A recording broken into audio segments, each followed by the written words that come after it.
In 1868, two American paleontologists were friends. By 1872, they were at war, and they would spend the next 2 decades systematically dismantling each other's careers, finances, and reputations, while accidentally discovering more dinosaurs than anyone in history. Their names were Othniel Charles Marsh and Edward Drinker Cope.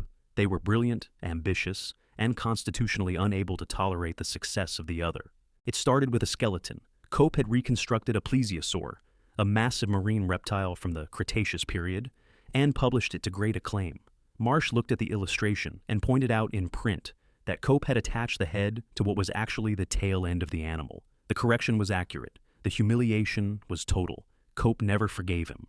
What followed is now called the Bone Wars, and it lasted 20 years. They bribed each other's field workers for information. They hired spies to report on rival dig sites. When one team finished excavating a site in Wyoming, they dynamited the remaining fossils so the other side couldn't have them.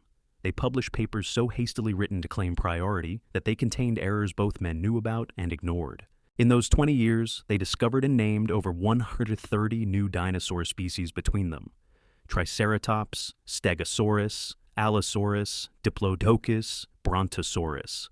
The dinosaurs children grow up knowing are largely a byproduct of two men trying to outrun and out-humiliate each other across the American West. They both died broke. Marsh spent his personal fortune on the war. Cope sold his fossil collection just to survive. Both died professionally disgraced, their reputations more defined by the fight than by the extraordinary things they had found. Science kept the dinosaurs. It discarded the scientists.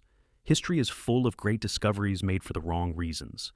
The Bone Wars is simply the most dramatic version of the oldest story. Two people who could have built something extraordinary together chose instead to burn it down and left the ruins to everyone else. The dinosaurs survived them both. Follow the Weird Historian for more stories science and history forgot.